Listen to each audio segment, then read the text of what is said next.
Hi, my name is Cesar Suarez, and this is cellular respiration.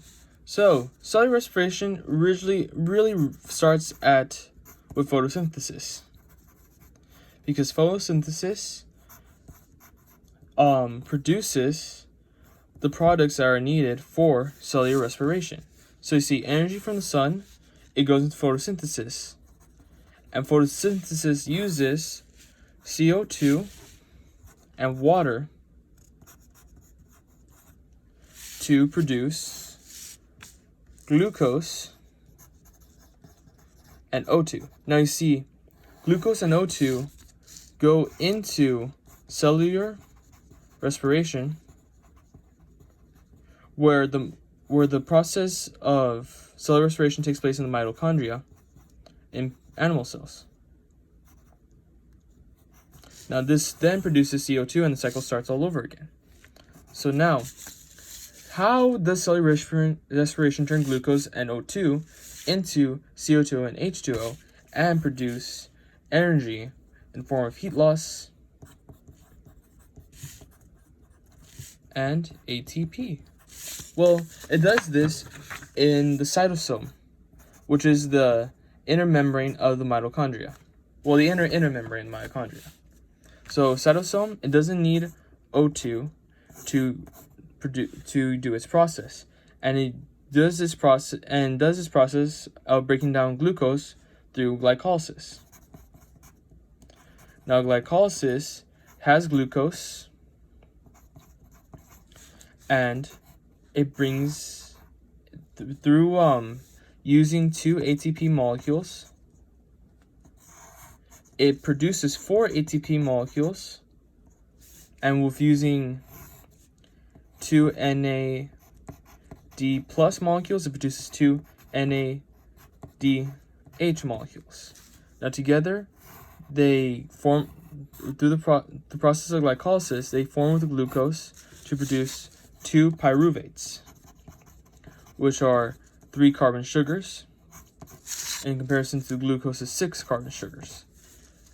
And this process of glycolysis also produces a little bit of H2O. So bottom line, glycolysis produces 2 additional net ATP molecules, and it takes place at the substrate level, at the phosphorylation level, and is substrate.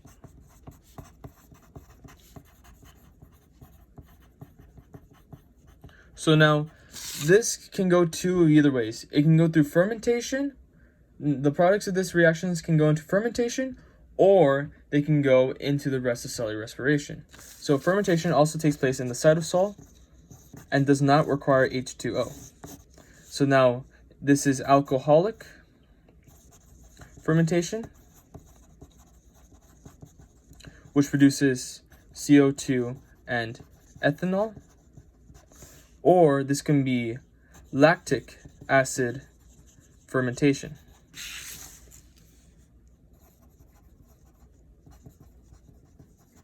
which produces lactate.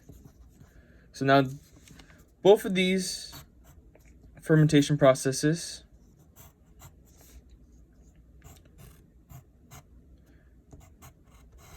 are produced from the 2 pyruvates from glycolysis joining back in with the 2 NADH molecules, which then regenerate NAD+, which then goes back into glycolysis. Now fermentation is essential because it recycles the NAD+, since the NADH does not get recycled through the rest of cellular respiration. So bottom line, with fermentation,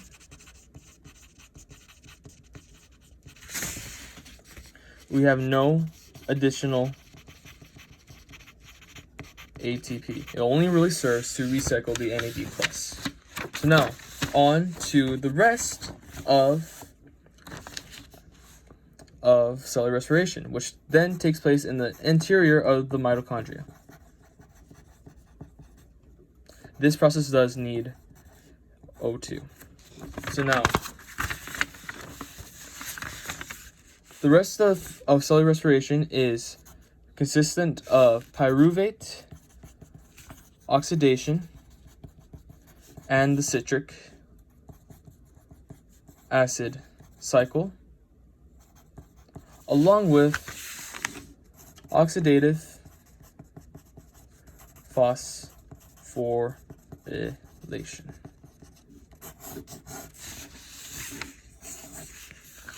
So now pyruvate oxidation takes the NAD plus and two NADH molecules and brings it from the glycolysis and brings it over to oxidative phosphorylation. But before that, the two pyruvates are oxidized, which then creates two more NADH molecules, which then creates 5 ATP molecules. It produces CO2 and then helps acetal in the mitochondria to combine with CoA, which is also in the mitochondria, to form 2ACOT CoA. Then this then goes into the citric acid cycle, which then allows it to create 2 more ATP molecules, 4 CO2 molecules, and then also creates 6 more NADH molecules, which then also creates 5 ATP molecules. So from the citric acid cycle, the 2-ACAT produces 2 FADH2 molecules, which then create 3 additional ATP molecules. Now, these go into an electron transport chain, which, along with the now 10 NADH molecules we have created, which forms a total of 25 ATP, it causes the electron transport chain causes NADH to start losing electrons, to start gaining electrons as it goes down the electron transport chain. This then causes it to start combining with O2, and the hydrogen atoms, which are now being subtracted from the FADH2 and the NADH, to form together with the O2 to create water. Now this is going to create a lot of water in comparison to what glycolysis produced. And O2 is the final electron receptor that is gaining electrons from the loss of electrons from NADH and to FADH2. So, in bottom line, this pyruvate produces 20 additional ATP molecules and produces 6 additional CO2 molecules. Pyruvate oxidation and citric acid produce 22 ATP molecules, and oxidative phosphorylation does not produce any ATP molecules, but it ends up with a total of 28 ATP. So, in summary, we produce CO2, H2O, ATP, NADH, and FADH2 in cellular respiration. In glycolysis, we produce no CO2, a little bit of H2O, 2 ATP, 2 NADH, and no FADH2. In pyruvate oxidation, we do produce 2 CO2, no water, no ATP, but we do produce 2 NADH. And in citric acid cycle, produce 4 CO2, no H2O, 2 ATP, 6 NADH, and 2 FADH2. Then in oxidative, phosphorylation,